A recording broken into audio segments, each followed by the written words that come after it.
Muito boa noite a todos.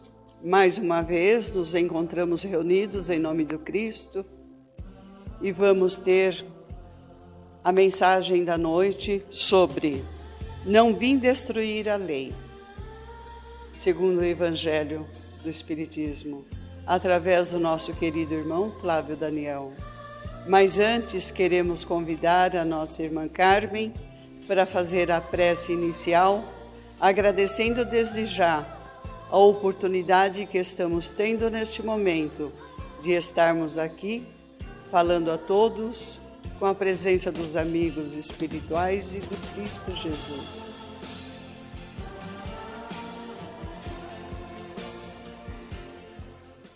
Boa noite a todos. Assim como disse nossa irmã Helenita, reunidos aqui hoje, junto ao Mestre amado Jesus, pedimos a todos que cerrem seus olhos, que sintam a presença amorosa dele, a nos consolar, a nos trazer esperança, força e ânimo. Assim, vamos agradecendo mais uma vez essa oportunidade bendita. Que Jesus permaneça sempre conosco em nossos corações. Que assim seja.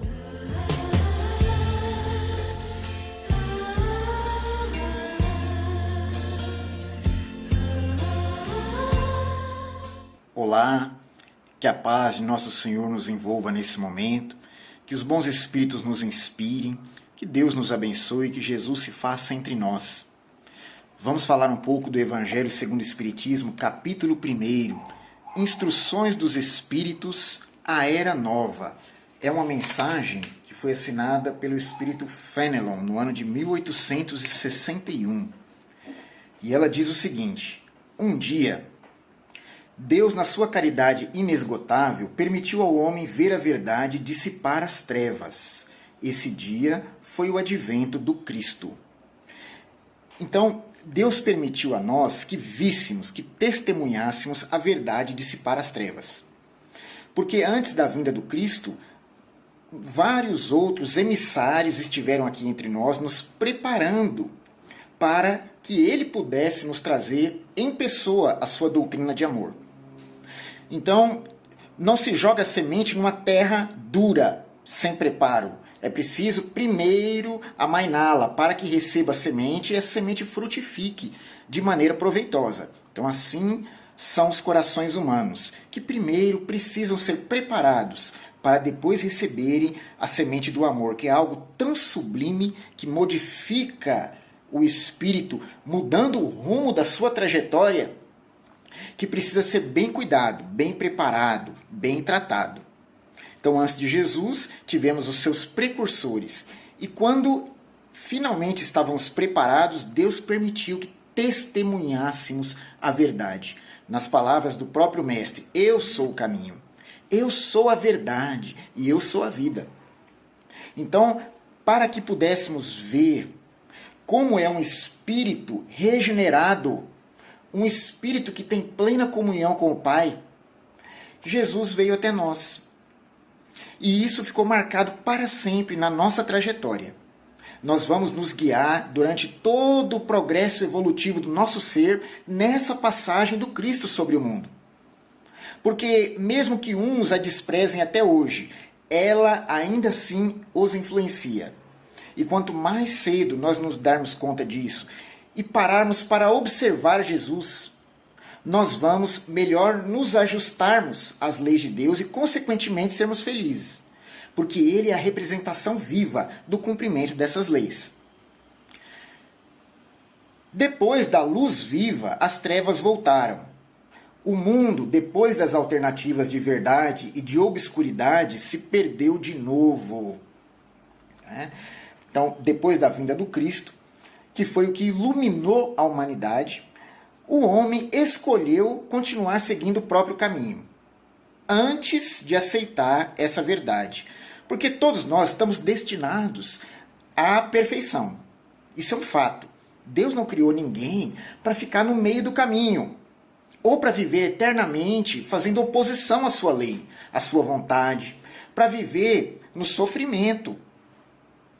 Deus nos criou para a luz, para o progresso, né? Para o crescimento íntimo, para a felicidade plena. Mas isso só vem com o esforço, com o passar do tempo e com o ajuste perfeito do filho à vontade do Pai. Depois da vinda do Cristo, a humanidade, e nós certamente fazemos parte disso, porque estávamos reencarnados nessas épocas também, a humanidade renegou a proposta de amor que ele veio trazer. A crucificação representa isso.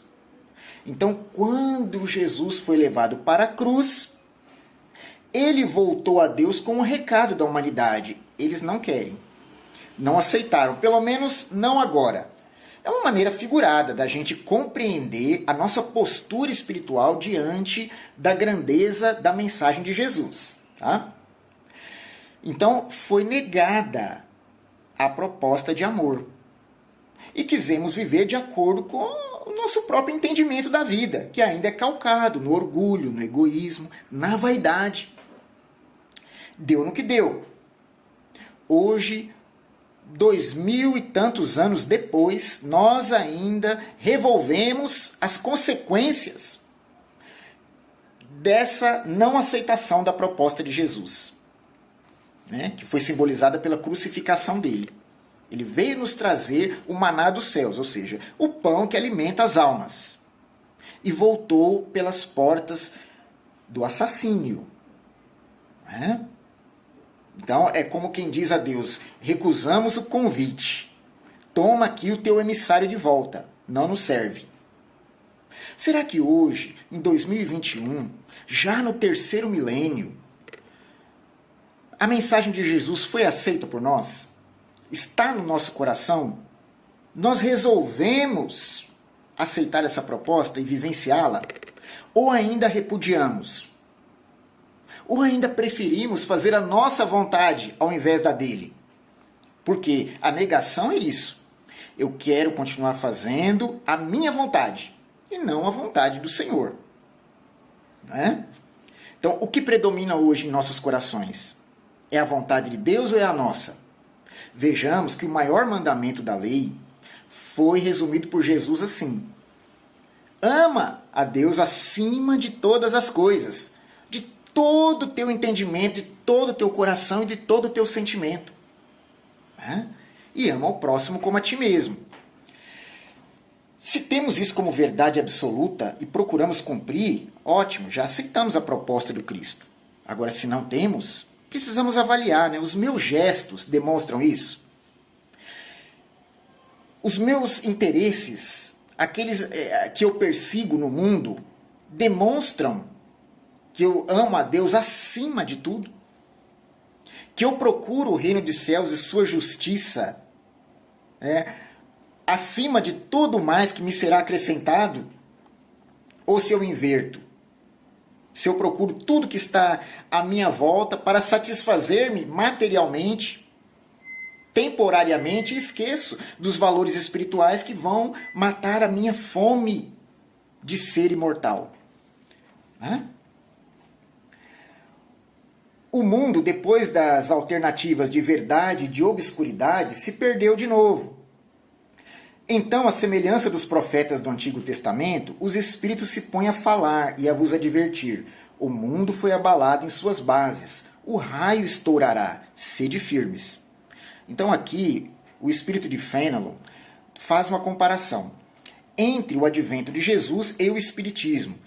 No caso de Jesus, ele foi precedido pelos profetas, que já advertiram que ele viria. E os Espíritos agora, a partir do século XIX, vieram nos advertir de uma nova e grande modificação. É o que ele diz com essas palavras: o raio estourará, sede firmes. Ou seja, as bases do velho mundo serão abaladas. Mas são bases morais. É preciso que nós, por fim, aceitemos ou não a proposta de Jesus e nos reformemos. Porque o tempo é dado, o tempo é chegado de que as coisas melhorem no mundo. Deus, quando o ser humano não se decide a avançar, ele promove um avanço coletivo. Moisés foi um emissário desses avanços.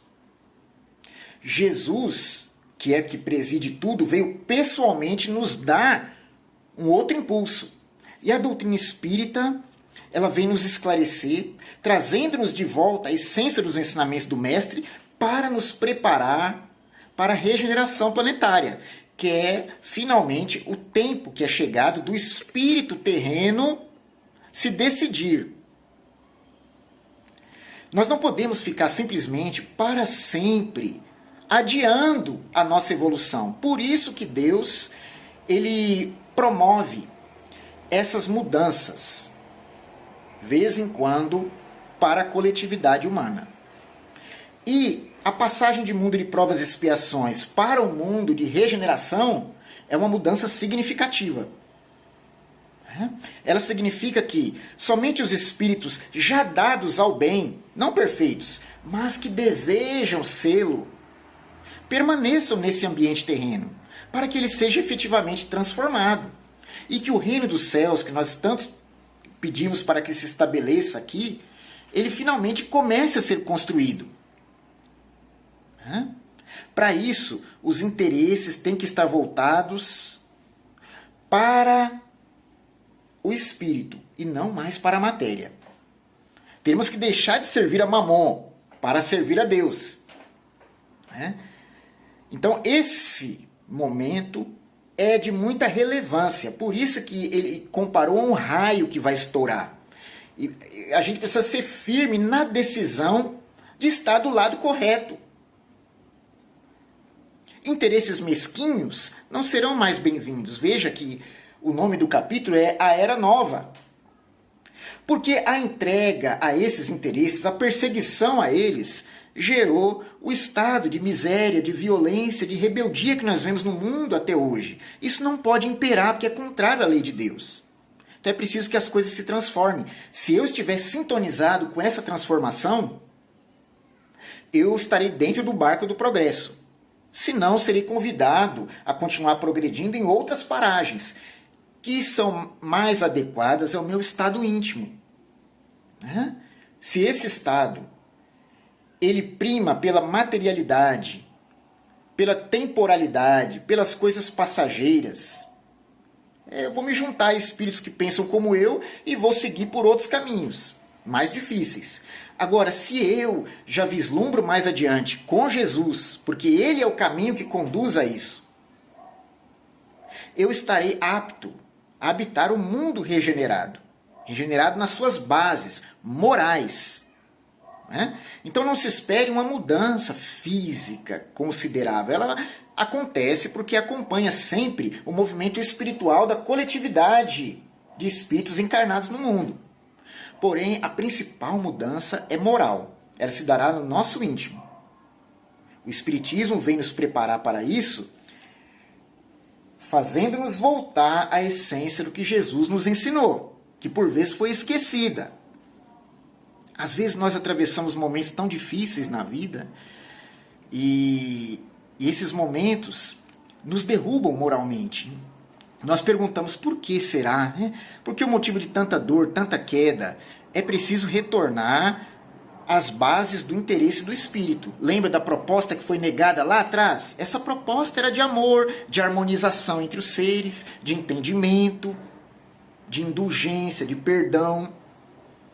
Não é de se espantar que hoje a humanidade tema a si mesma. É porque se destrói mutuamente, destrói a natureza. Então é preciso, mais do que nunca, voltarmos os olhos, como dizem na codificação, para Jesus, olhar para Ele e procurar fazer como Ele. O quanto a gente puder, lógico, dentro das nossas limitações. Porque fora disso, nós já percebemos que não há condição de manter uma vida minimamente saudável para o espírito.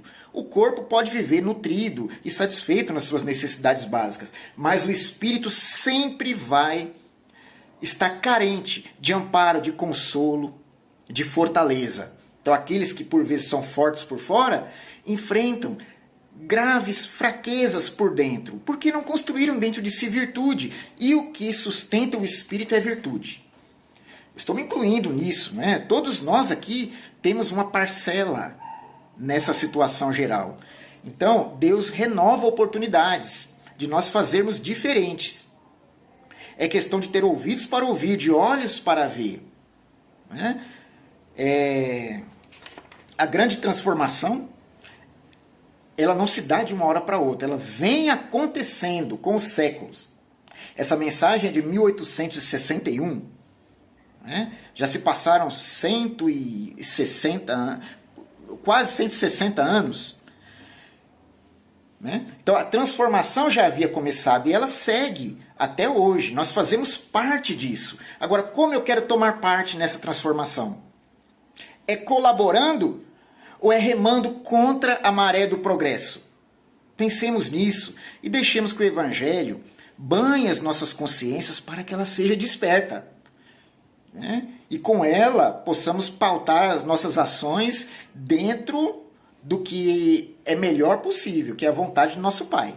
Então, que Deus nos abençoe, que Jesus nos acompanhe nessa caminhada e que sejamos firmes, como solicita o Espírito Fenelon, para suportar as mudanças de mãos dadas com o semelhante e com o nosso Mestre. Que assim seja, fiquemos em paz.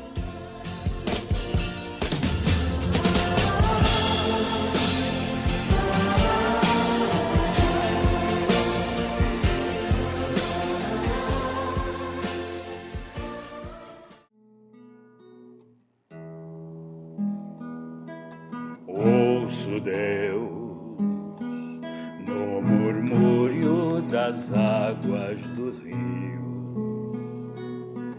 Ouço Deus no furor dos ciclones bravios. Ouço Deus no cantar matinal dos pardais. Ouço Deus no lamento dos pobres mortais. Vejo Deus nas estrelas perenes de luz. Vejo Deus no esplendor que a alvorada traduz. Sinto Deus no suave perfume da flor. Sinto Deus no adeus companheiro da dor. Sinto Deus na saudade que evoca a lembrança. Sinto Deus no nascer de febris esperança. Sinto Deus na tristeza de ver-te partir. Sinto Deus em tua volta, irmão, a sorrir. Sinto Deus na tristeza de ver-te partir. Sinto Deus em tua volta, irmão, a sorrir.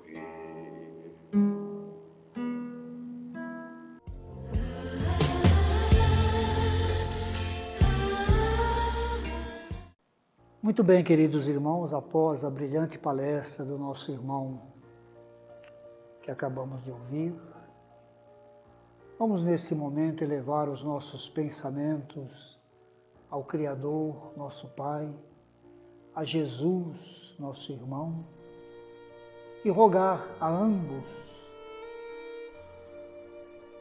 que nos concedam paz e harmonia em nossos corações. O mundo atravessa momentos bastante difíceis em decorrência dos processos transitórios que estamos vivenciando, aproximando-nos da nova era, da era de paz, de amor, que brilhará em breves momentos em nosso planeta.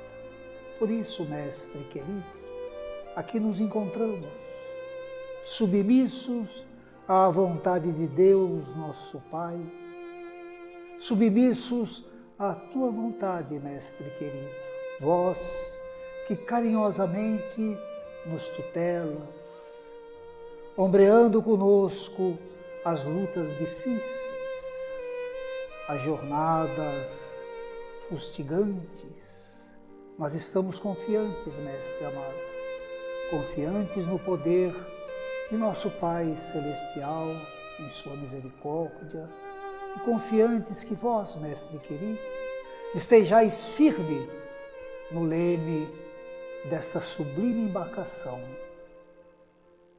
ampliando todo o teu amor, todo o teu carinho em favor de cada um dos teus irmãos, nós todos, a humanidade inteira. Sê conosco, Mestre querido, sempre, que assim seja.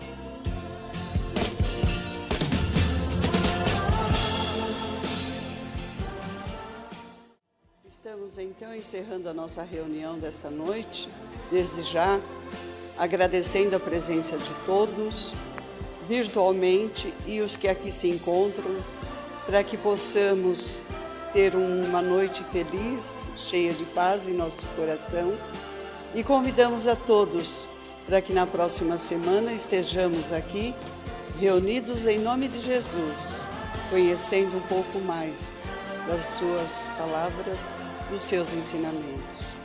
E conosco hoje e sempre, Senhor. Que assim seja.